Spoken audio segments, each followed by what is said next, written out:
வசனம். வேறு ஒருவனுக்கு அற்புதங்களை செய்யும் சக்தியும் வேறு ஒருவனுக்கு தீர்க்க தரிசனம் உரைத்தலும் அளிக்கப்படுகிறது அப்படின்றார். மனுஷனுக்கு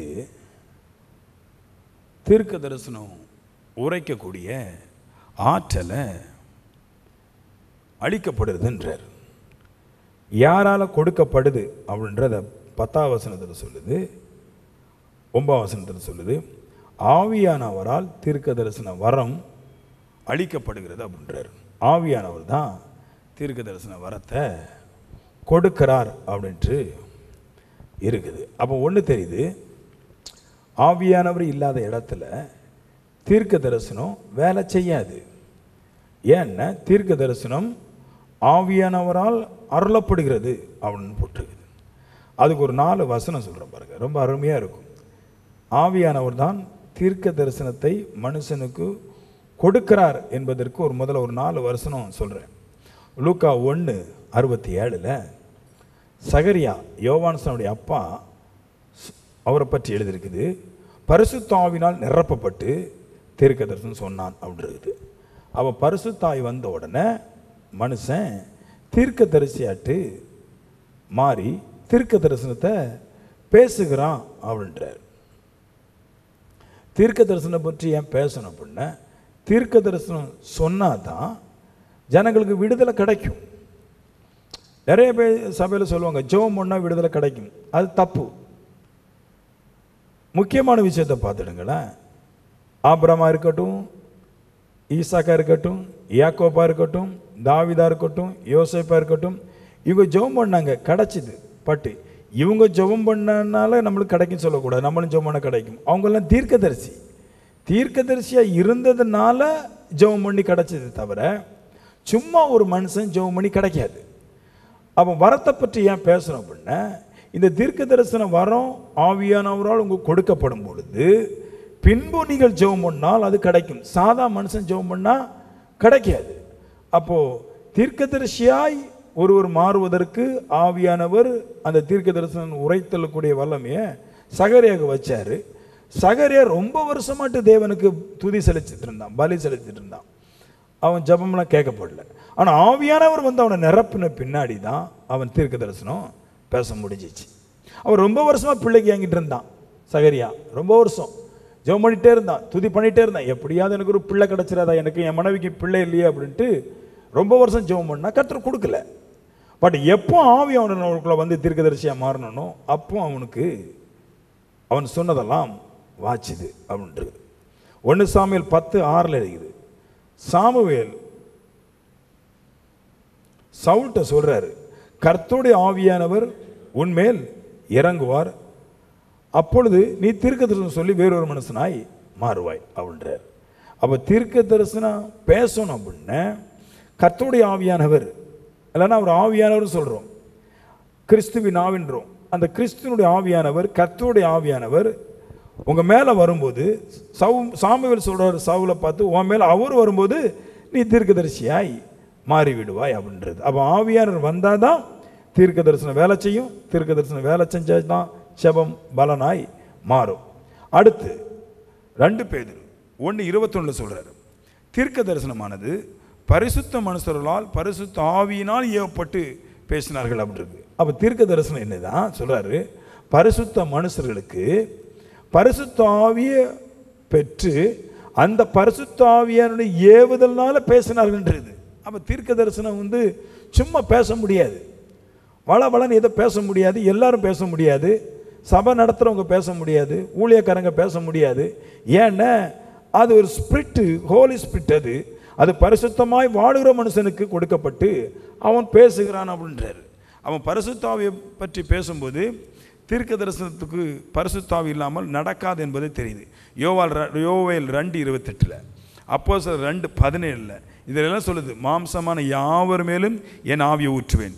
எந்த மனுஷனாக இருந்தாலும் சொல்லுதான், அவர் சொல்கிறார், என் ஆவியை ஊற்றுவேன், அப்பொழுது உன் குமாரரும் குமார்த்திகளும் தீர்க்க தரிசனம் உரைப்பார்கள். அப்படி தான் வருது. கடைசி நாட்களில் மாம்சமான யாவர் என் மேலும் என் ஆவியை ஊற்றுவேன், அப்பொழுது உன் குமாரரும் உன் குமார்த்திகளும் தீர்க்க தரிசனம் உரைப்பார்கள். நிறைய பேர் சபைக்கு கொண்டு போடுவாங்க ஆட்களை, சபைக்கு எடுத்துகிட்டு போவாங்க, சபைக்கு போனவன் தீர்க்கதரிசியாக மாறிடுவான் அப்படின்ட்டு. கிடையாது. வேதம் சொல்லுது, எல்லாரும் அவங்கவுங்க சபையை பெருசாக பிடிச்சிட்டு இருக்கிறா. இங்கே ஆவிக்குரிய சபை ஏன் எழுப்பப்பட்டதுன்னு, ஆவிக்குரிய சபையில் தான் ஆவியானவர் வேலை செய்ய முடியுது. அந்த ஆவியானவர் யார் ஒரு மனுஷனுக்கு முன்னாக வர்றாரோ அப்பொழுது அந்த மனுஷன் அவனை அறியாமலேயே தீர்க்கதரிசனுடைய அந்த உரைத்தலுக்குரிய சொல்லக்கூடிய அந்த ஆற்றலை பெற்று விடுகிறான். அப்போ உங்களுக்கு தெரியுது, தீர்க்க தரிசனம் ஜனங்களை சீர்படுத்துது, ஜனங்களை சரியாக்குது, ஜனங்களை வேலையை கொண்டு வருது, ஜனங்களுக்கு வல்லமையை கொண்டு வருது, ஜனங்களுக்கு அற்புதங்களை கொண்டு வருது. அப்படிப்பட்ட தீர்க்க தரிசனத்தை ஒருவன் செய்யணும் அப்படின்னா, சொல்லணும் அப்படின்னா, அவன் ஆவியானவரை கண்டிப்பாக பெறணும் அப்படின்ட்டு சொல்கிறது. தீர்க்க தரிசனத்தை பற்றி 2வது பாயிண்ட்டுக்கு போகிறேன். இது ரொம்ப முக்கியம். தீர்க்க தரிசனத்தை பற்றி முதலில் நீங்கள் அறிய வேண்டும் அப்படின்றார். தீர்க்க தரிசனம் பற்றி என்ன அறியணும், முந்தி நம்ம என்ன தெரிஞ்சுக்கொள்ளணும் அப்படின்னா, தீர்க்க தரிசனம் அப்படின்றது என்னது அப்படின்னா, ஆத்மாவில் ஒரு தோற்றம் உண்டாகும். தீர்க்க தரிசனம் பேசணும் பாருங்க, பேசும்போது டக்குன்னு வாயில் வர்றதை பேச முடியாது, ஆவேசமாக பேச முடியாது. சில பேர் நல்லா ஆவேசமாக பேசிக்கிட்டு சொல்லுவாங்க, நான் உங்களுக்கு தீர்க்க சொல்கிறேன், கர்த்தர் உங்களுக்கு அற்புதம் செய்வார். அதெல்லாம் தீர்க்க தரிசனம் கிடையாது. தீர்க்க தரிசனம் என்ன நீங்கள் புரிஞ்சுக்கணும், முதல்ல நீங்கள் அறிய வேண்டியது என்ன. பேதுரு தான் சொல்கிறார், என்ன தீர்க்க தரிசனம் என்ன அப்படின்னா சொல்கிறாரு. தீர்க்க தரிசனம் என்பது மறுபடி சொல்கிறேன், ஒரு தோற்றம். ஆத்மாவில் முதல்ல ஆத்மாவுடைய கண்ணில் டக்குன்னு ஒரு தோற்றம், ஒரு பொருளாக ஒரு தோற்றம் கிடைக்கும். 2வது, உடைய ஆத்மாவில் முதல்ல தீர்க்க தரிசனம் ஒரு தோற்றம், ஒரு பொருளாக ஒரு தோற்றம் உண்டாகும். 2வது, உடைய கண்களில், மாம்ச கண்களில் மனுஷனுக்கு முன்னாடி இல்லைன்னா தேசத்துக்கு முன்னாடி நடக்கிறது எல்லாவற்றையும் உங்களுடைய மாம்ச கண்ணில் ஒரு தோற்றம், ஒரு பொருளாக உண்டாகும். இதுதான் தீர்க்க தரிசனம் அப்படின்றார். வேதத்தில் உள்ள எந்த தீர்க்க தரிசனத்தையும் நீங்கள் கவனித்து பார்த்தீங்கன்னா, அவர்கள் தீர்க்க தரிசிகள் எல்லாருமே உனக்கு அதை கிடைக்கும், உனக்கு இது கிடைக்கும் அப்படின்னு சொல்லாமல் ஒரு பொருளாக ஒரு தோற்றத்தை காணப்பட்டதை சொல்லுவார்கள். அது ரொம்ப முக்கியம் பாருங்க. அதுதான் தீர்க்க தரிசனம்.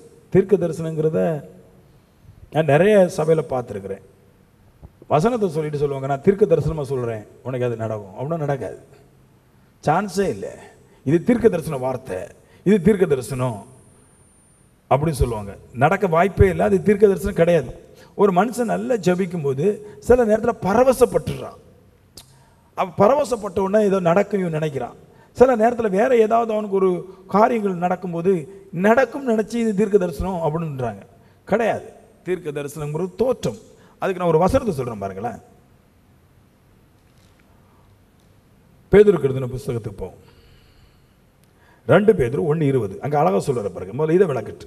வேதத்துள்ள எந்த தீர்க்க தரிசனமும் சுய தோற்றமான பொருளை உடையதாக இராது என்று நீங்கள் முந்தி அறிய வேண்டும். நீங்கள் சொல்ல முதல்ல நீங்கள் அறிஞ்சுக்கிடுங்க.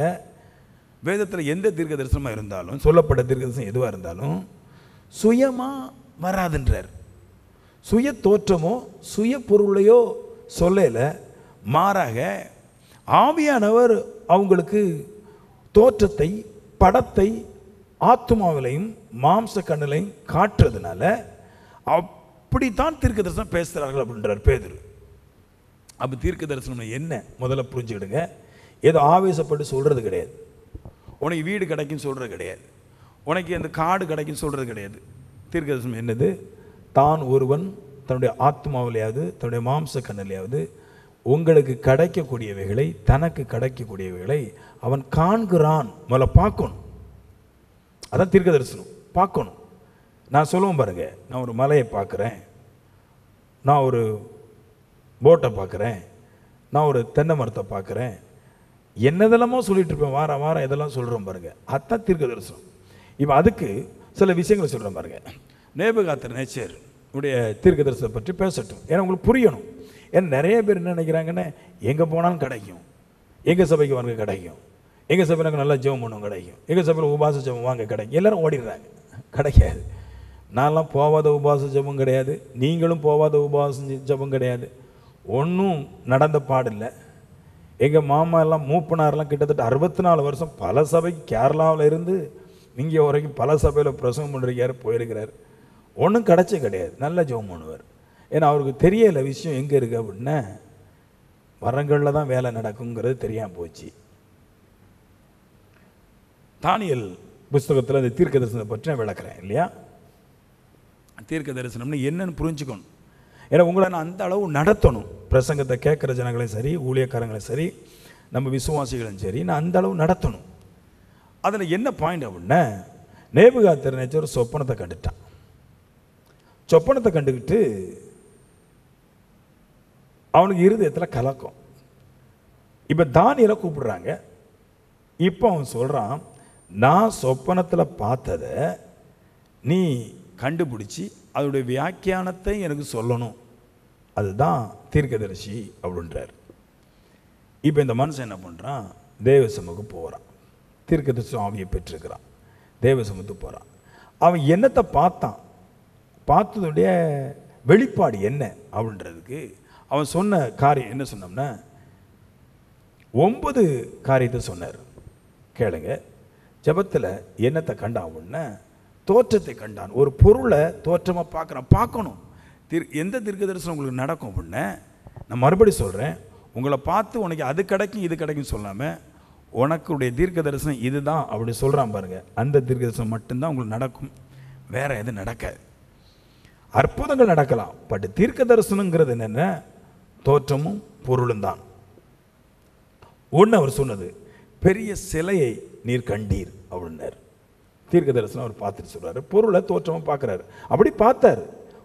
ஒரு சிலையை பார்த்தா, கண்ணுக்கு முன்னாடி பார்த்தா எப்படி இருக்குமோ அப்படியே அவருடைய ஜபத்தில் அந்த சிலையை அப்படி பார்த்தார். ஒரு பெரிய சிலையை நீர் கண்டீர். 1. 2 சொல்கிறாரு, சிலை மிகவும் பிரகாசமாக இருந்துச்சு, தோற்றம். 3, அது உமக்கு எதிரே நின்றது. 4, அதன் ரூபம் பயங்கரமாக இருந்தது. 5, தலைப்பாகும் பொன்னால் ஆக்கப்பட்டிருந்துச்சு, மார்பும் புயமும் வெள்ளினால் உண்டாக்கப்பட்டிருந்துச்சு, வயிறும் தொடையும் வெண்கலமாக இருந்துச்சு, கால்கள் இரும்பு, பாதம் பாதி களிமண் பாதி இரும்புன்றார். அப்போ பாருங்க, தீர்க்கதரிசனம் கிடச்சிட்டு தீர்க்கதரிசனம் என்னத்தை பார்க்குறாரு, எல்லாமே ஒரு சாயலாக தான் பார்க்குறாரு. நம்ம ஆட்கள் நிறைய பேர் ஜெபம் பண்ணிட்டு ஒன்றுமே பார்க்கறதுலே விட்டுருவாங்க. சிஸ்டர் உங்களுக்கு ஜெபம் பண்ணிருக்கிறேன், கர்த்தர் செய்வார் அப்படின்பாங்க. கர்த்தர் செய்வார்னா செய்ததுக்கு உரிய காரியத்தை சொல்லணும். அதான் இங்கே தீர்க்கதரிசி பேசுறாரு. என்னத்தை கண்டீர், முதல்ல கண்டது என்ன, உமக்கு நடந்தது என்ன, நடக்க போறவைகள் என்னங்கிறத ஒரு பிக்சராட்டு, ஒரு தோற்றமாட்டு, ஒரு படமாட்டு இவனுடைய ஆவியில, இவனுடைய மாம்சத்துல இவன் காணணும். இந்த ஆவியானுடைய வேலை என்னென்ன, சும்மா ஜெபிக்கிறது கிடையாது. என்ன ஆவியை பெற்றிருக்கிறேன் நான் ஜெபம் பண்ணட்டுமா உங்களுக்கு அப்படின்னு சொல்றது கிடையாது. வந்தவனுக்கு அவனுடைய தோற்றத்தை, நடக்கக்கூடியவைகளையும் நடந்தவைகளையும் இனி என்ன நடக்கும் என்பவைகளையும் நடந்து கொண்டு இருக்கிறது என்பவைகளையும் அவன் சொல்லணும். அதான் தீர்க்கதரிசி. பேரை தான் இங்கே எல்லாருக்கும் தீர்க்கதரிசி. எதுவுமே பார்க்க மாட்டான், ஒன்றும் சொல்லவே மாட்டான். வெளிப்படுத்தின விசேஷத்தை நீங்கள் வாசிச்சு பாருங்களேன். அங்கே என்ன இருக்கு அப்படின்னா, வெளிப்படுத்தின விசேஷம் தான் பைபிளில் தீர்க்க தரிசன புஸ்தகத்தில் பெருசு. தீர்க்க தரிசன புஸ்தகங்கள் பழைய ஏற்பாடு இருக்குது. ஏசாயா புஸ்தகம் இருக்குது, எரேமியா தீர்க்க தரிசன புஸ்தகம் இருக்குது, எசேக்கியேல் தீர்க்க தரிசன புஸ்தகம் இருக்குது, அபகுக்கு இருக்குது, ஆமோஸ் இருக்குது, ஓசியா, எல்லாம் தீர்க்க தரிசனம் தான். பட் எல்லா தீர்க்க தரிசன புஸ்தகத்தை பார்க்கிலும் அதிக தீர்க்க தரிசனமாட்டு எழுதப்பட்ட புஸ்தகம், அதிக வல்லமையான காரியங்கள் எழுதப்பட்ட புஸ்தகம் ரெவலேஷன், வெளிப்பாடு தான். அது யோவான் ஸ்நானகன் கண்டது. அது என்ன கண்டார் அப்படின்னா, எல்லாமே தோற்றம். நீங்கள் வெளிப்படுத்தின விசேஷத்தை நீங்கள் படித்து பார்த்தீங்கன்னு சொல்லுவார் இல்லையா, அற்புத விதமாக இருக்கும். அதை நான் படிக்கும்போது ஒரு வசனத்தை சொல்கிறேன் நான். வெளிப்படுத்தின விசேஷம் 15ஆம் அதிகாரத்தில் ஒரு சொல்லுவார், 7 வாதைகளுடைய 7 தூதனை கண்டேன். தரிசனத்தை பாருங்க. நீங்களே எதாவது பார்க்குறீங்களா? சில பேர் தீர்க்க தரிசனா பேர் வச்சிருக்கிறா, ஒன்றே பார்க்க மாட்டோம். ஜபத்தில் எதாவது வருதா? சில பேர் சொல்லுவாங்க சொப்பனத்தில் நிறையா வருது. சொப்பனம் பார்த்தா அவன் இன்னும் பரிசுத்தமான ஆகலை, இவன் கண்டிப்பாக பாதாளம் தான் போவான். சொப்பனம் பார்க்குற சொப்பனக்காரர் எல்லாரும் அழிந்து போவார்கள். ஏன்னா நேபுகாத்நேச்சர் சொப்பனம் பார்த்தே அழிஞ்சு போனார். நேபுகாத்நேச்சருடைய மகன் சொப்பனம் பார்த்தே அழிஞ்சு போனான். ஹலோ, சொப்பனக்காரர் எல்லாரும் கெட்டு போவாங்க. ஆனால் தீர்க்கதரிசியில் ஒருவனாயினும் கெட்டு போக மாட்டான். ஏன்னா சொப்பனம் அவனுடைய பயத்தினால் ஏற்படுகிறது, இல்லைன்னா மற்றவங்களை குறித்த கலக்கத்தினால் ஏற்படுகிறது. தீர்க்க தரிசனம் இவன் தேவனோட ஐக்கியமாக இருக்கிறதுனால மட்டும் கிடைக்குதுன்றார். ரெண்டுக்கும் ரொம்ப வித்தியாசம் இருக்குது. அதனால நிறைய பேர் சொப்பனத்தை பார்த்தேன், நான் ஒரு சொப்பனத்தை கண்டேன், சொப்பனத்தை கண்டால் குணம் மாறாது. ஆனால் தீர்க்க தரிசனம் பார்த்தா குணம் மாறினவனுக்கு தான் தீர்க்க தரிசனம் வரும். தேவன் ஒரு மனுஷனுக்கு தீர்க்க தரிசனத்தை வெளிப்படுத்தணும்னா குணம் மாறணும். சொப்பனக்காரனுக்கு குணம் மாறான்டா. அவன் குணம் மாறாதனால தான் சொப்பனமே பார்க்குறான். நான்லாம் சொப்பனம் பார்க்க அனுமதிக்கிறே கிடையாது. ஃபுல்லாக தியானம் தான். ஏன்னா இருதயம் பரிசுத்தமாக இருக்கணும். அவர் சொல்கிறார் பாருங்க, 7 வாதையோட 7 தூதனை கண்டேன் சொல்லிட்டு சொல்லுவார். அதுக்கு கீழே வரும், அக்னி கலந்த கண்ணாடி கடல் போன்ற ஒரு கடலை கண்டேன். எல்லாம் தரிசனம், இதை பார்க்கணும். கண்டேன் அப்படி சொல்லிட்டு சொல்லுவார். ஜெயம் கொண்டவர்கள் அந்த அக்னி கலந்த கண்ணாடி கடலில் அருகே நின்றார்கள். எப்படிப்பட்ட தரிசனம் பார்க்குற பாருங்களா, சூப்பராக இருக்கும். தீர்க்க தரிசனம் என்னது, இந்த பூமியில் பரிசுத்தமாக வாழ்ந்தவங்க, கனவு கண்டவங்களை சொல்லல, பரிசுத்தமாக வாழ்ந்தவங்களை இந்த கண்ணாடி கடல் அருகே நிற்கிறத கண்டேன். அப்படின்னு இந்த கண்ணாடி கடல்ல விளையலையா, இந்த கண்ணாடி கடல் அக்னி கடல். அங்க யாரால விழுந்து கிடக்காங்கன்னு சொல்ற பாருங்க, மிருகத்திற்கும் அதன் சொரூபத்திற்கும் அதன் முத்திரைக்கும் அதன் நாமத்திற்கும் உள்ளாக்கப்பட்ட மனுஷர்கள் அங்கே கொஞ்சம் பேர் அக்னி கடலை கிடக்காங்க. அந்த கண்ணாடி கடல் அக்னி கடல், அந்த கண்ணாடி கடலை கொஞ்சம் பேர் தவிச்சிட்டு இருக்காங்க. என்னத்தெல்லாம் பார்க்குறோம் பாருங்களேன் தரிசனத்தில். எப்படிப்பட்ட தீர்க்கதரிசி, ஆவியான எவ்வளோ தூரம் அவர் பவரா வேலை செஞ்சு வச்சிருக்கிறார். பயங்கரமா இருந்துச்சு. பார்த்து சொல்றாரு, நான் கண்ட தீர்க்கதரிசி கண்ட நடக்க போறவைகள் பிசாசையோ அதனுடைய சொரூபத்தையோ அதனுடைய முத்திரையோ அதனுடைய நாமத்தையோ வணங்கணும் எல்லாம் அக்னி கடல்ல கிடக்கிறதையும், இவைகளை ஜெயித்தவன் அக்னி கடலுக்கு அருகே கண்ணாடி கடலுக்கு அருகே நிற்கிறதையும் நான் கண்டேன்றார். அவன் பாருங்களேன், தீர்க்க தரிசனங்கிறது சும்மா வாயில வர்றதெல்லாம் பெனாத்தி விடுறதல்ல. நிறைய பேர் தீர்க்க தரிசனத்தை வசனத்தை சொல்லி விட்டுருவான். உன்னை கர்த்தர் வாளாக்காமல் தலையாக்குவார் அப்படிம்பாங்க. அது தீர்க்க தரிசனம் எல்லாத்துக்கும் பேர் வசனம் இருக்குது, பைபிளில் இருக்குது, மனப்பாடம் பண்ணி வச்சிருக்கிறோம், அது வருது. உங்களுக்கு வாளாக்காமல் தலையாக்குவார், கர்த்தர் அதை செய்வார். அது தீர்க்க தரிசனம் இல்லை. தீர்க்க தரிசனம் நான் பெருமைக்காக சொல்லலை. தீர்க்க தரிசனம் என்னதுன்னு இப்படி சொல்றது பாருங்க, அந்த அச்சு அடையாளங்களை பார்த்து பேசுறான் பாருங்க, அந்த ஒன்று மட்டும்தான் தீர்க்க தரிசனம். இது சொல்லுவோம், சில பேர் சொல்லுவாங்க, உன் சரீரத்தில் இருக்கிற எலும்பில் ரைட் சைடில் உனக்கு பிரச்சனை இருக்குது, அது தீர்க்க தரிசனம். உன் தலையில் பிரச்சனை இருக்குது, அதை பார்த்து சொல்கிறான். பிரச்சனைகளை சொல்லி விஷயங்களை ஃபோட்டோ மாதிரி பேசுகிறானே, அதான் தீர்க்க தரிசனம். கடைக்குன்னு சொல்கிறதெல்லாம் தீர்க்க தரிசனம் கிடையாது. காரியத்தை சொல்கிறதான், பொருளினுடைய தோற்றத்தை சொல்கிறதான் தீர்க்க தரிசனம். இன்னும் தீர்க்க தரிசனம் நிறையா இருக்குது. வெளிப்படுத்தின விசேஷத்தை நீங்கள் படிச்சிங்கன்னா ஃபுல்லாக தீர்க்க தரிசனம். ஆவியானவனுக்குள்ளே இருந்த பலத்த தோற்றங்களை பொருட்களை எல்லாம் பற்றி காண்றான், சொல்கிறான். அங்கே அதை கண்டேன், ஃபுல்லாக படிக்க முடியும். மோசேபுடைய புஸ்தகத்தை படிச்சிங்கன்னா இந்த ஆலயம் கட்டுவான் பாருங்கள், இந்த ஆலயம் கட்டுவான் பாருங்கள். மோசே புஸ்தகத்தையும் படிச்சிங்கன்னா ஆலயம் கட்டுவான். எப்படி கட்டுனான்னா, கடவுள் சொன்னதை கட்டலை, கடவுள்கிட்ட பார்த்ததை வச்சு கட்டுறான். கடவுள் காமிச்சாராம், பரலோகராஜ்யம் எப்படி இருப்பார், இது இத்தனை அளவு, இது இந்த அளவு. பரலோகராஜ்யத்தில் தேவனை ஆராதிக்கிறதுக்கு பிரதான ஆசாரிகளும் மூப்பரெல்லாம் ஆராதிக்கிறாங்க. இங்கே நம்ம மனுஷன மாதிரி ஒரு கூட்டாங்க வாழுது, தேவ கூட்டாங்க வாழுது. தேவ தூதன் தேவனோடு வாடுறாங்க, தேவ தூதரில் ஆராய்ச்சிட்டு இருக்கிறாங்க. அப்படியே இவன் ஜெபிச்சு கொண்டிருக்கும்போது மோசைக்கு யாரோ வசனத்தை சொல்லலை. ஆண்டவர் சொன்னார், நீ பார்த்ததன்படியே இங்கே ஒரு ஆலயத்தை உண்டாக கடவுள்னார். அப்படி பார்க்குறாரு, வானம் திறந்து தேவனுடைய தூதர்கள் இந்த மாதிரி ஆடை போட்டு ஆராய்ச்சிட்டு இருக்கிறாங்க. அப்பந்தான் அவர் மோசை இந்த தையல்காரனையும் அந்த தங்கத்துடைய சாயலில் திராட்சை பழ கொட்டைகளையும் என்னத்தெல்லாமோ உண்டு பண்ணி வச்சிருக்கிறாங்க. எல்லாவற்றையும் உண்டாகிறதுக்கு கூட இருந்த மனுஷனுக்கு ஆவியை ஊதி இந்த மாதிரி செய்யப்பான்னு சொல்லி விட்டான். இது கடவுள் காதலை சொன்னதில்லை, காதலை பேசும்.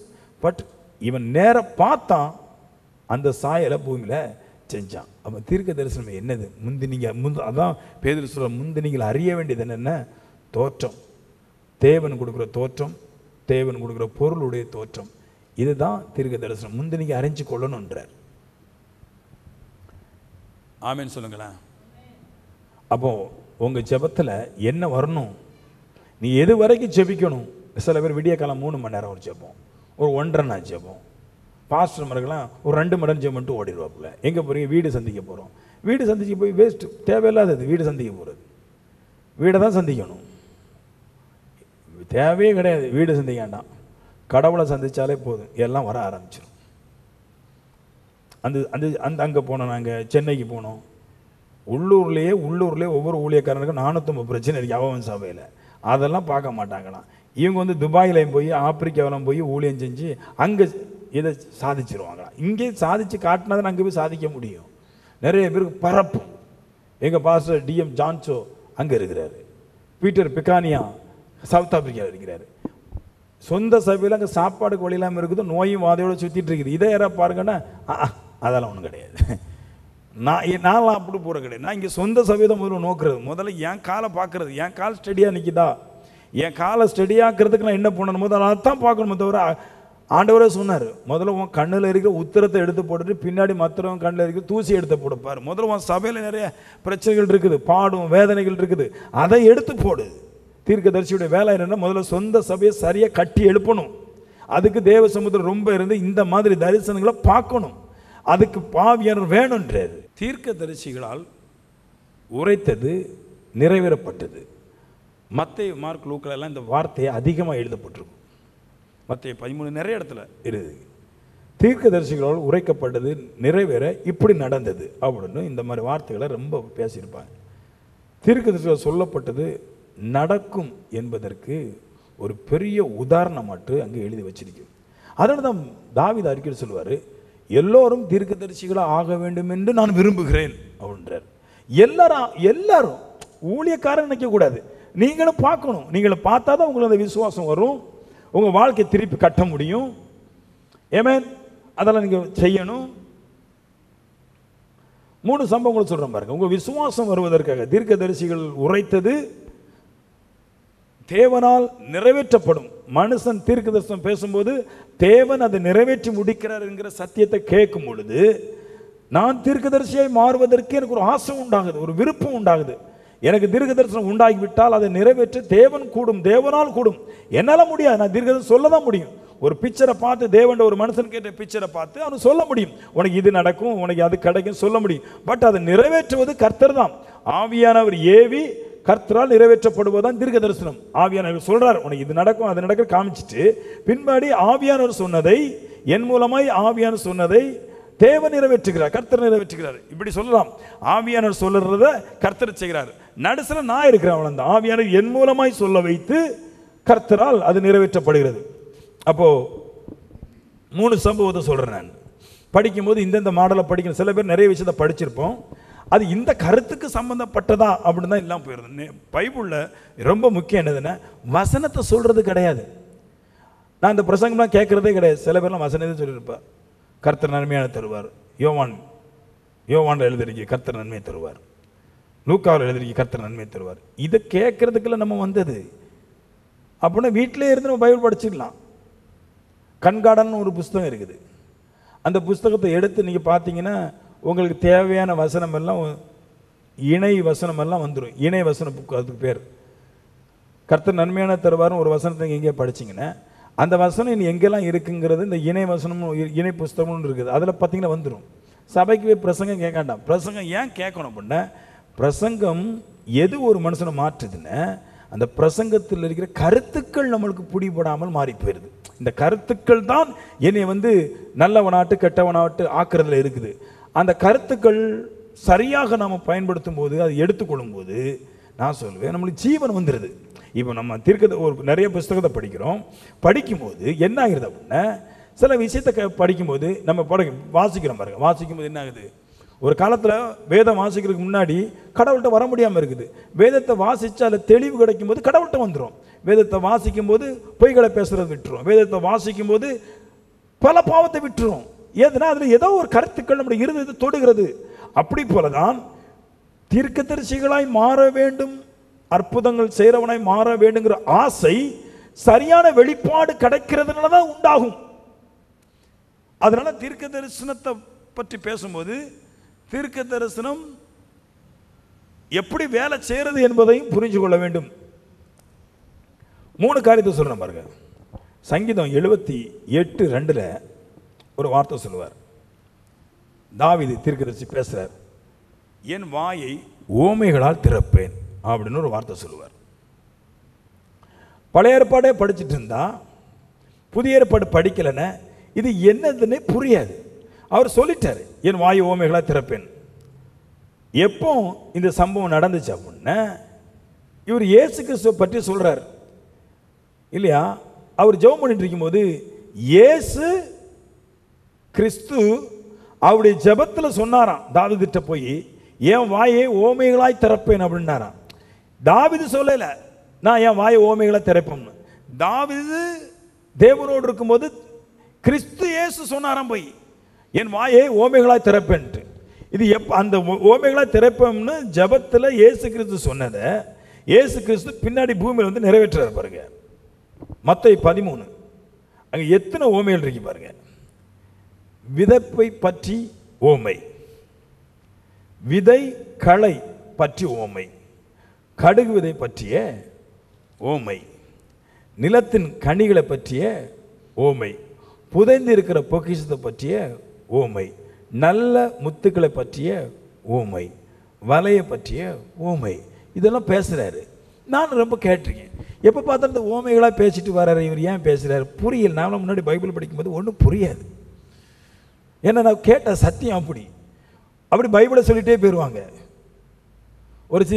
ஒரு சிஸ்டர் அந்த முக்கில் இருப்பாங்க, அவங்களுக்கு 2 மைக் இருக்கும், 2 இருப்பாங்க. சிஸ்டர் யோவான் 6:38 வாசிக்கணும்னா அந்த அக்கா வாசிக்கும். இதை தான் இவரும் 2 நேரம் சொல்லுவார்.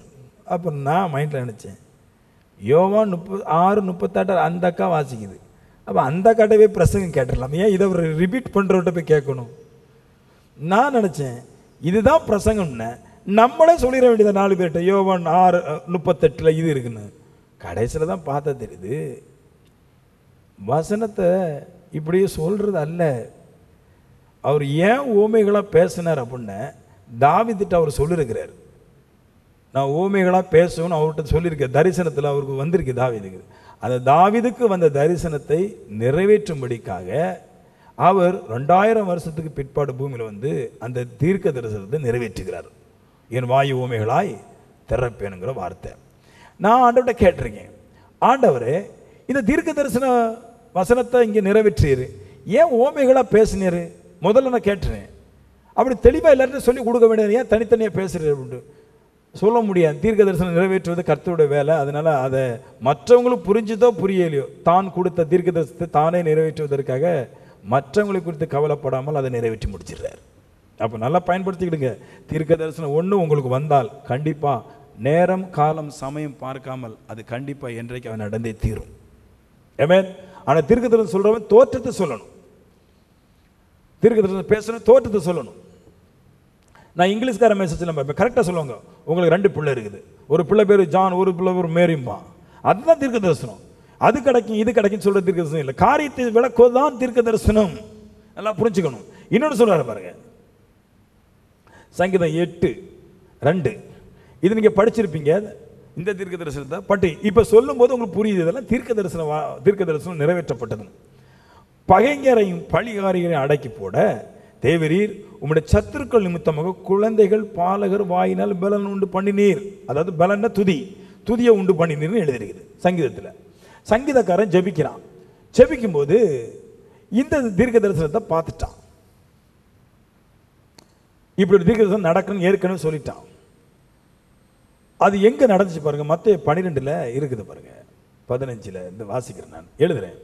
என்னாச்சுன்னா இயேசு தேவனுடைய ஆலயத்துக்கு போகிறார், நீங்கள் படிச்சிருக்கிறீங்க. இதெல்லாம் போகும்போது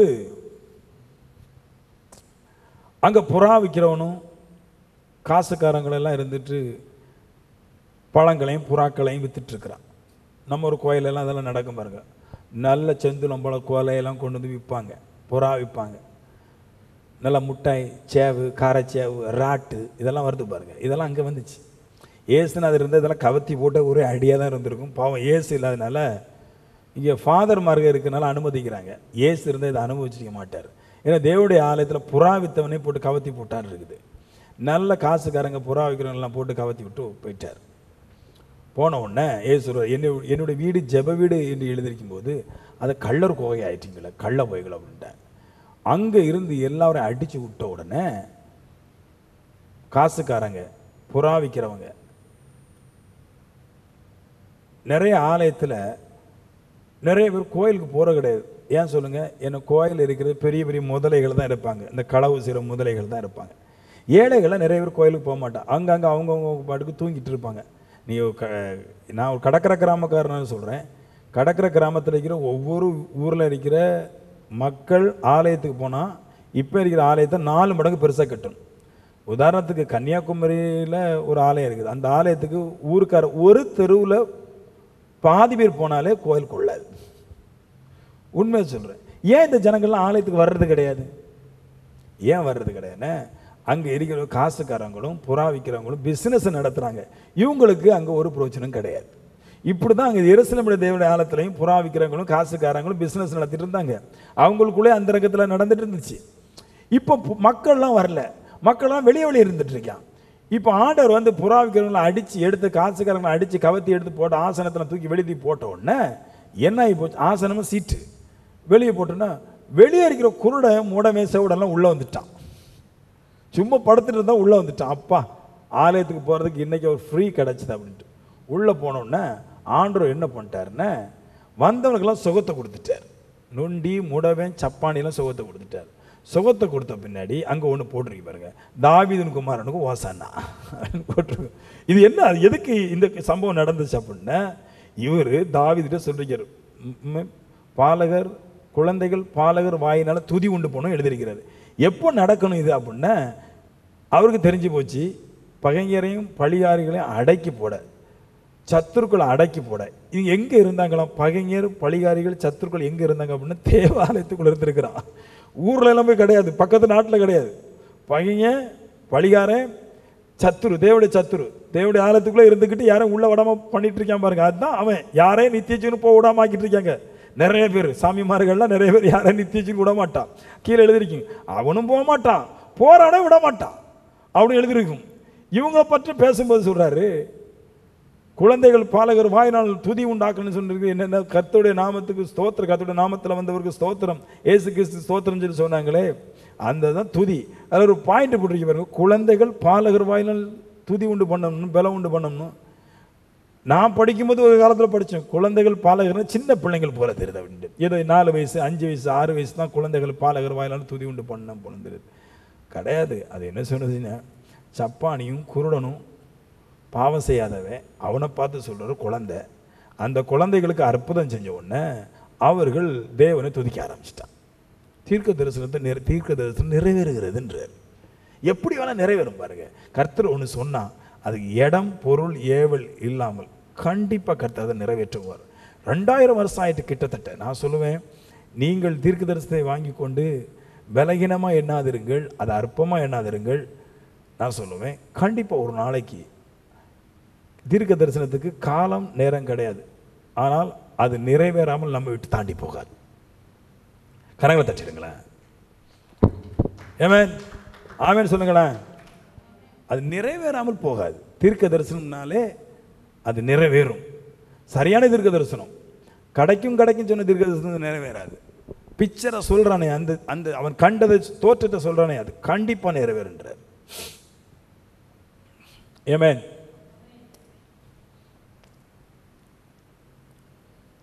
சங்கீதம் இன்னொன்று சொல்லிட்டு போகிறேன், எல்லாமே சங்கீதக்காரனுடைய தீர்க்க தரிசனம் தான். 22:18, என் வஸ்திரங்களை தங்களுக்குள்ளே பங்கிட்டு என் உடையின் மேலே சீட்டு போட்டார்கள் அப்படின்ட்டு இயேசு அவரை குறித்து தாவீதை சொன்னார். தாவீது சொல்கிறார். சொன்ன பின்னாடி மத்தேயு 27:35 அதே நிறைவேற்றினார் பாருங்க. தீர்க்க தரிசனம் சொன்னவரே தீர்க்க தரிசனத்தை நிறைவேற்றி முடிக்கிறார். அவரை சிலுவையில் அறைந்த பின் அவர்கள் சீட்டு போட்டு அவருடைய வஸ்திரங்களை பங்கிட்டு என் உடையின் மேல் சீட்டு போட்டார் என்று தீர்க்கதரிசிகளால் உரைக்கப்பட்டது நிறைவேறும்படி இப்படி நடந்தது அப்படின்ற தீர்க்கதரிசி சொல்லியிருக்கிறான் இல்லையா. வஸ்திரங்களை தங்களுக்குள்ளே பங்கிட்டு என் உடையின் மேலே சீட்டு போட்டுவார்கள்னு எழுதியிருக்கிறான். அது அவர் சொன்ன மாதிரி தீர்க்கதரிசிகள் சொன்ன போலவே இப்படி ஒரு சம்பவம் நடந்த, சிலுவையில் அடிக்கப்பட்டு கொல்லப்பட்டு இப்படி போனால் தீர்க்கதரிசியுடைய வார்த்தை நிறைவேறும் என்பதற்காக அவர் தீர்க்க தரிசனத்தை நிறைவேற்றுவதற்கு சாகருக்கு கூட அவர் தயாராகி அவமானப்படுவதற்கு தயாராகி அந்த அளவு இறங்கினார். ஏன்னா உங்களுக்கெல்லாம் இதில் கேட்கும்போது கொஞ்சம் லேசாக தூக்க கலக்க மாதிரி வருது. ஏன்னா இது உங்களுக்கு சம்மந்தம் இல்லாத விஷயம், பட் எனக்கு தீர்க்க தரிசிகளுக்கு சம்மந்தப்பட்ட விஷயம். ஏன்னா தீர்க்க தரிசனம் இல்லாமல் சபை மூவ் ஆகி போகவே செய்யாது. ஆட்கள் வர்றதுனால அது சபை கிடையாது. வந்து எல்லாரும் கஷ்டப்பட்டு வாதையில் நோயில் இருக்கிறதுனால சபை கிடையாது. வருகிறவன் விடுதலையாக்கப்படுகிறானே, அதுதான் உண்மையான சபை. சபை என்னது? சர்ச்சுன்னு என்னென்ன? அவனுடைய வேதனைகளுக்கும் கஷ்டங்களுக்கும் ஒரு முடிவாக இருக்கணும், அதுதான் சர்ச்சு. என் வேதனைகளோட திருப்பி திருப்பி திருப்பி திருப்பி போயிட்டு வந்துட்டு இருக்கேனே, அது சர்ச்சு இல்லை. ஜெபம் பண்ணா கிடைக்கும், ஜெபம் பண்ணா கிடைக்கும், எத்தனை வருஷம் எல்லாரையும் ஓட்டி விட்டுருவோம், அது ஜெபம் இல்லை. சபையில் சபனை வருகிறவனை பரிசுத்தப்படுத்துவதும் வருகிறவனை விடுதலையாக்கப்படுவதும் அதான் சபை. இயேசு அற்புதமாக தீர்க்கதரிசனம் சொன்னால் அதை அற்புதமாய் நிறைவேற்றி முடித்தார். அப்போ தீர்க்க தரிசனம் வேணும் சபைக்கு. நீங்களும் தீர்க்கதரிசிகளும் வளரணும். ஆமென் சொல்லுங்களேன். நிறைய பேருக்கு அந்த ஆற்றல் வரமாட்டாங்க. என்னத்தெல்லாமும் பார்க்குறான். அதனால் நீங்கள் சோர்ந்து போண்டாம். கண்டிப்பாக தீர்க்க தரிசனம் நடக்கும். இன்னைக்கு நாளைக்கு நடக்கும். பட் தீர்க்க தரிசனம் என்னை பாதுகாக்கும். தீர்க்க தரிசனம் ஒன்று என்னை நோக்கி வந்துட்டுன்னா அது எனக்கு நிறைவேறுற காலம் வரைக்கும் என்னை பாதுகாத்து கொண்டே வரும். அது என்னை சுற்றிட்டு தான் இருக்கும், போகாது. அது தீர்க்க தரிசனம் என்னை விட்டு அகன்று போகாது. சொல்லியாச்சு, இன்னைக்கு இல்லாடு நாளைக்கு, நாளைக்கு இல்லாடு நாளைக்கு. நான் தாழ்ந்து போக முடியாது, நான் கெட்டு போக முடியாது, நான் வறுமைக்கு போக முடியாது, மொத்தமாக என் சரித்திரம் அழிஞ்சு போகாது என தேவன் சொன்ன அந்த தரிசனம் கண்டிப்பாக என்னை கடைசி நாள் வரைக்கும் என்னை பக்குவமாய் பாதுகாத்து என்னை நடத்தும். ஆமென். என்னை ஒருத்தன் சொன்னார், எனக்கு எப்பவுமே ஞாபகம் இருக்குது, பாஸ்டர் நீங்கள் பெரிய தீர்க்கதரிசியாக மாறுவீங்க, நல்லா பிரசங்கம் பண்ணுவீங்கன்னு சொன்னார். எனக்கு அவன் படிக்கவே தெரியாது. நான் இப்படி எனக்கு தீர்க்க தரிசனம்லாம் என்னதுன்னே தெரியாது, எப்படி வரும்னாலும் தெரியாது. ஜெபம் பண்ணால் வரும்னாங்க, அப்படிலாம் வராது, எனக்கு தெரிஞ்சு போச்சு. ஆவியானவர் இருந்தால் தான் தீர்க்க தரிசனம் வரும் பின்னாடி தான் தெரிஞ்சிச்சு. கடைசியில் ஆவியானவர் முயற்சி பெறுவதற்கு என்ன முயற்சி பண்ணணும் அதெல்லாம் பண்ணணும். நான் சொல்லுவேன், அவருடைய தீர்க்க தரிசனம் என்னை எல்லா இக்கட்டிலிருந்து என்னை பிரித்து கொண்டு வந்து தீர்க்கதரிசி என்னை மாறுவதற்கு என்னவெல்லாம் செய்ய வேண்டுமோ, பிரசங்கிப்பதற்கு என்னவெல்லாம் செய்ய வேண்டுமோ அதை எல்லாவற்றையும் நானே செய்யும்படிக்காக சூழ்நிலை எல்லாவற்றையும் கர்த்தர் மாற்றி போட்டார். அப்போ நான் சொல்லுவேன், தீர்க்க தரிசனம் உங்களை வந்துட்டுன்னா உங்களை அது உருவாக்கும். நீங்கள் ஐஸ்வர்யவனாக இருப்பீங்கன்னு ஒரு தீர்க்க தரிசனத்தை ஒரு பிக்சரை சொல்லிட்டோம்னா உடனே அடுத்தவன் வந்து உங்களை ஐஸ்வர்யவனை மாற்றுவான். இல்லைன்னா ஐஸ்வர்யவனை நீங்கள் மாறுவதற்கேற்ற வழிகள் எல்லாம் உங்களாலே உங்களுக்கு உண்டாக்கி தரப்பட முடியும். தேவன் உங்களை கொண்டே உங்களுக்கு செய்வார். அதனால் சோர்ந்து போக வேண்டாம். இந்த வரங்கள் எல்லாம் கொடுத்தது தேவனுடைய சபைக்கு வரங்கள் ஏன் கொடுத்தாருன்னா நம்ம சோர்ந்து போகிறதுக்கு இல்லை, முதல்ல தெரிஞ்சுக்கணும். கண்டிப்பாக நடக்கும், இன்றைக்கி நாளைக்கு. ஏசு 2000 வருஷம் கழித்து நடத்தினார். ஏன்னா அது 2000 வருஷம் கழிஞ்சு நிறைவேற்றப்படக்கூடிய தீர்க்க தரிசனம். அதனால 2000 வருஷம் கழிச்சு நடந்துச்சு. நம்மளுக்கு அப்படி நடந்தால் சரியாக வராது, நம்மளுக்கு உடனே நடக்கும். நல்ல 80 வருஷம் வாழ்கிறோம் அப்படின்னா ஒரு வருஷம் இல்லாட்டி அடுத்த வருஷம் கண்டிப்பாக நடந்தே தீரும். நாம் மக்கி போக மாட்டோம். இந்த தீர்க்க தரிசனம் தீர்க்க தரிசனத்தை உரைக்கிறாங்க இல்லையா ஊழியக்காரங்க, தீர்க்க தரிசனம் உரைக்கிறாங்க. இந்த தீர்க்க தரிசனம் உரைக்கிறதுக்கு என்ன வேணும்? பிக்சர் பார்க்கணும். அந்த பிக்சர் ஒரு மனுஷனுக்கு ஜெபிக்கும் போது தோன்றுவதற்கு என்ன வேணும்?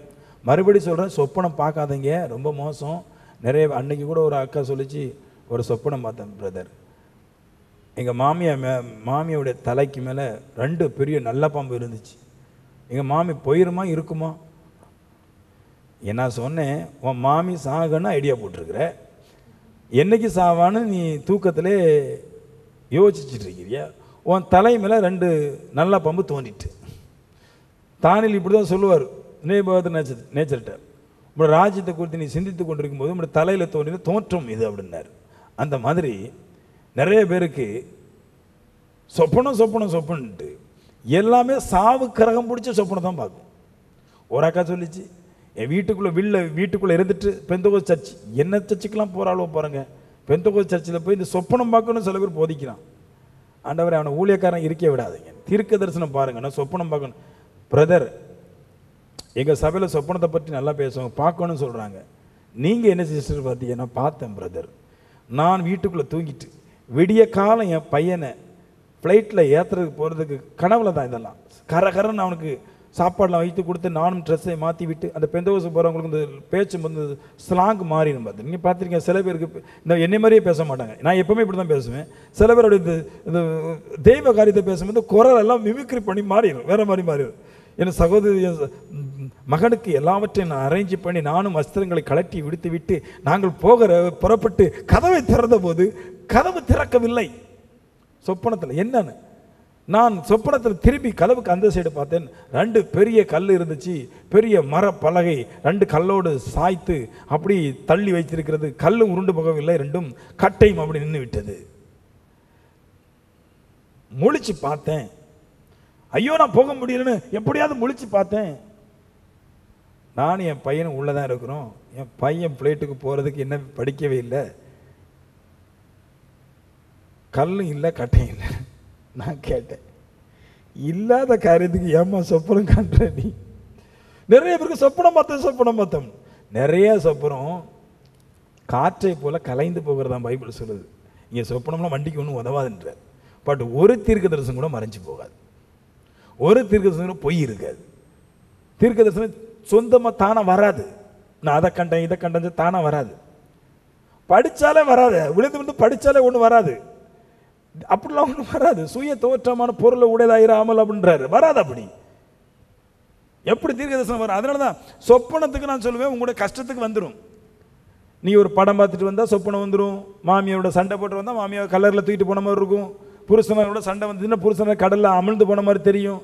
பிள்ளையோட சண்டைனா பிள்ளை உங்களுக்கு பார்க்காம இங்கே ரோஜா வனத்தில் போட்ட மாதிரி தெரியும். இதெல்லாம் சொப்பனம் வந்துடும். பட் தீர்க்க தரிசனம் அப்படி வராது. யார் உங்களுக்கு இடையூறு பண்ணுறதுனால வராது, யார் நல்லா செய்கிறதுனால தீர்க்க தரிசனம் உங்களுக்கு வராது. தீர்க்க தரிசனம் எப்படி வரும்? இங்கே புரிச்சுக்கிடுங்க, தீர்க்க தரிசனம் மாறணும் அப்படின்னு இல்லையா? நிறைய விசுவாசிகள் யார் தீர்க்க தரிசனம் பார்த்தே சொல்ல மாட்டாங்க. எரேமியா 18:18 தீர்க்கதரிசியிடம் வசனம் குறைந்து போவதில்லை. ஒருத்தன் தீர்க்கதரிசியாக மாறணும் அப்படின்னா இந்த வேத வசனம் குறைஞ்சி போகாது. ஏன்னா தீர்க்கதரிசிகிட்ட தான் வசனம் இருக்குன்றான். எப்படினாலும் நாள்தோறும் அறிக்கை செய்து அற்புதங்களும் அடையாளங்களும் நன்மைகளும் செய்கிற வசனத்தை நாளுதோறும் அறிக்கை செஞ்சு ஜெபத்தில் நாளுதோறும் பண்ணி வசனத்தை, வசனத்துடைய ஆழத்தை, வசனத்துடைய சத்தியத்தை, வசனத்துடைய கருப்பொருளை எதையுமே குறைஞ்சி போகக்கூடாதபடி பார்ப்பான். இந்த வசனம் குறைஞ்சி போகாது. தீர்க்கதரிசி இடத்துல வசனத்தை கேட்பாங்க, தேடுவாங்கன்றது. அது என்னென்ன, அவனுடைய பிரசங்கத்தில் ஒன்றை அமுக்கி ஒன்றை தூக்கி பேச மாட்டான். வசனம் குறையிறதுன்னா வசனத்தை சொல்லலை, இந்த வசனத்தை சொல்லிட்டு அந்த வசனத்தில் இருக்கிற வெளிப்பாடுகள் அதில் எதுவுமே குறையாது. கரெக்டாக பேசிடுவான். இது பாவம்னா பாவம் பேசிடுவான், இது சரின்னா சரின்னு பேசிடுவான். அந்த மாதிரி வசனத்தை சரியாக பேசுகிற ஒரே ஒரு ஆள் தீர்க்கதரிசி மட்டும்தான். வேற எல்லாருமே நீங்கள் பார்த்தீங்கன்னா என்ன பேசுவோம்? இந்த பைபிளை பாருங்க, எசேக்கியேலை எடுத்துக்கிடுங்க, பலப்பாடு அவனுக்கு. எரேமியா எடுத்துடுங்க, பலப்பாடு. சவுலை எடுத்துருங்க, ஆபிரகாம் எடுத்துருங்க, எல்லாரும் பணக்காரனாக இருந்தாங்க. அவங்க பட்ட வேதனை யாரும் பட்டது கிடையாது. இயேசு பெரிய தீர்க்கதரிசி, ஆனால் போதகமாக இருக்கு அவங்களுக்கு ஒரு வேதனையும் கிடையாது. ஏன்னா இந்த அப்படியே பேச உங்களுக்கு கர்த்தர் நன்மையான தருவார், சகோதரி காட் பிளஸ் யூ அப்படின்னு சொல்லும்போது அவங்களுக்கு ஒரு துக்கமோ ஒரு வேதனையும் கிடையாது. ஆனால் எனக்கு பிரச்சனை இருக்குது. என் பிரசங்கத்தில் ஒவ்வொரு பிரசங்கத்தையும் முக்கால்வாசி கட் பண்ணி தான் போடுவோன்னு. ஏன்னா இது நிறைய பேர் காயப்படுத்தும், தேவன் இல்லாத மனுஷனை காயப்படுத்தும், அதனால கட் பண்ணி தான் போடுறான். ஏன்னா தீர்க்கதரிசியாக இருக்கிறனால வசனம் குறைபாடு இருக்காது. இங்கே வசனத்தை பற்றி நல்லா கேட்கலாம்.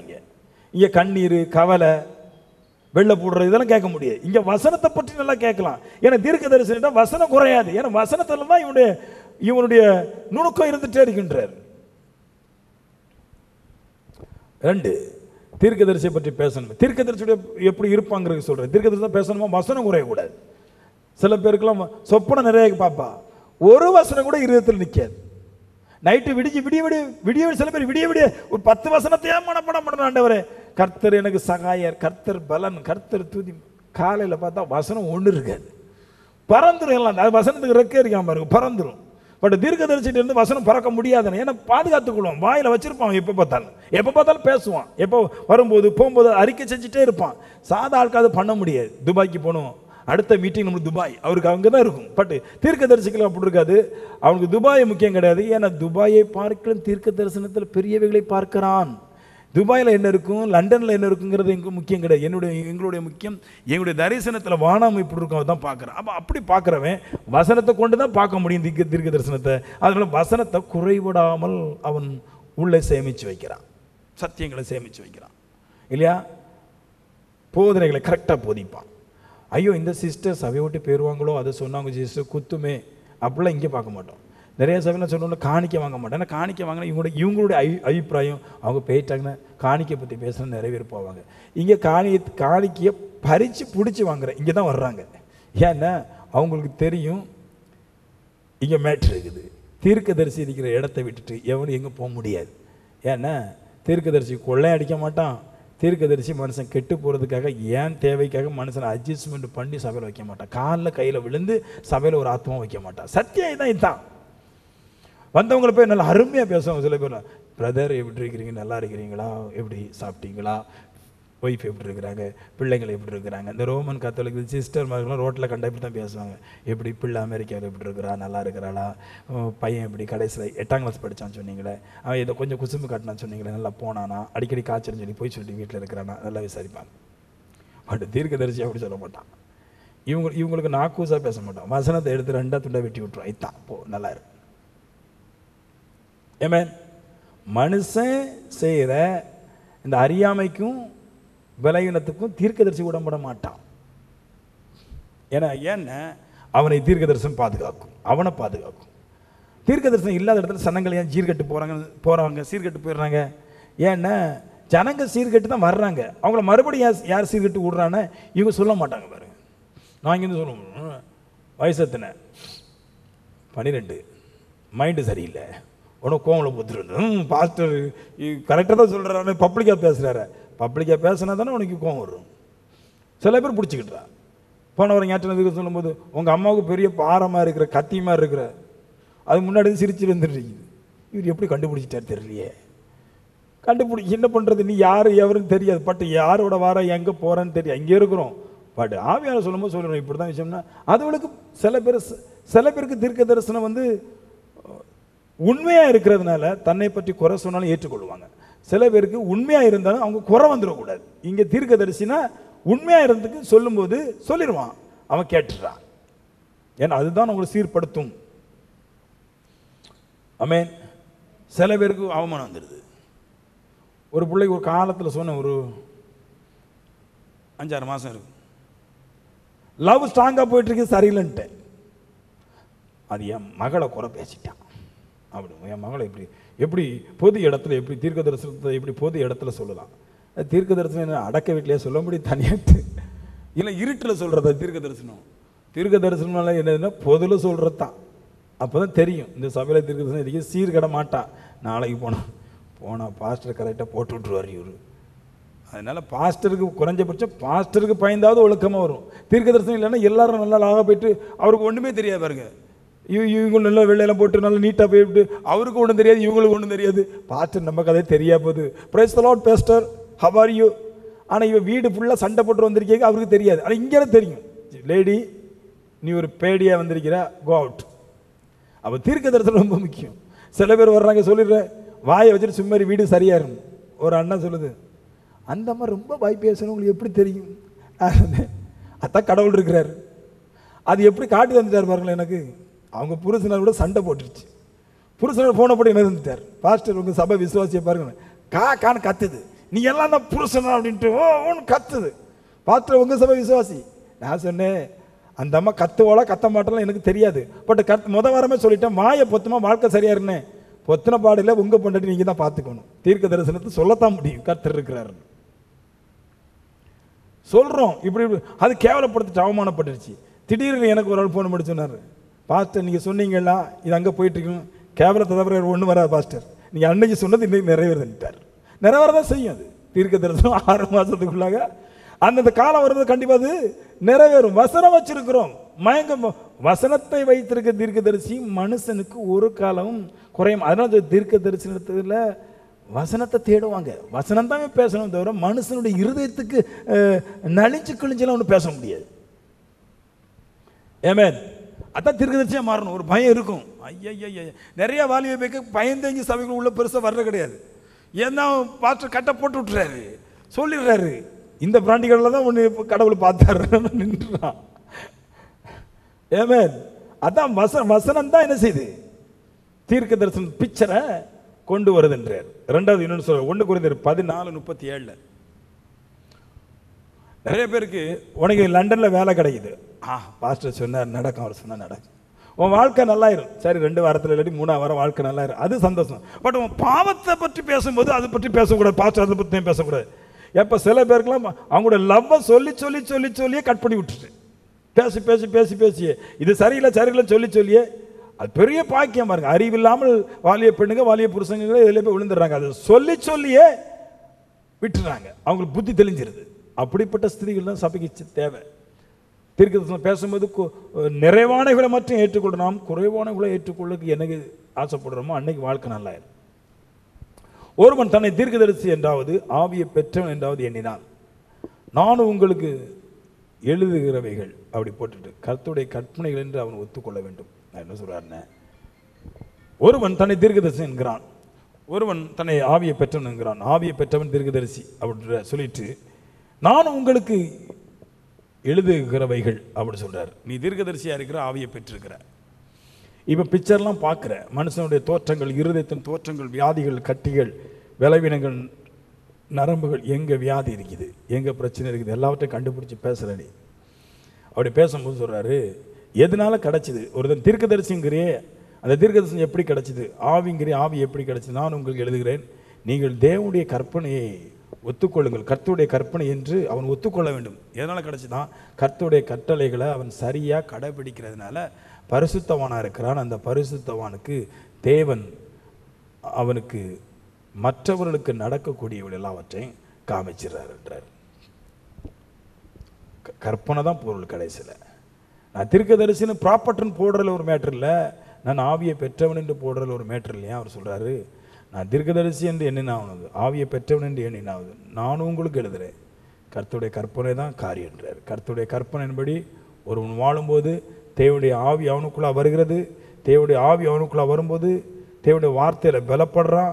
தேவனுடைய வார்த்தையை எப்போ மனசுக்குள்ளே வச்சு சத்தியங்களை குறைபடாமல் சொல்லும்போது தேவன் மனுஷனுக்கு அற்புதங்களை செய்யும்படிக்காய் தரிசனத்தை விளக்கி விட்டுறாரு.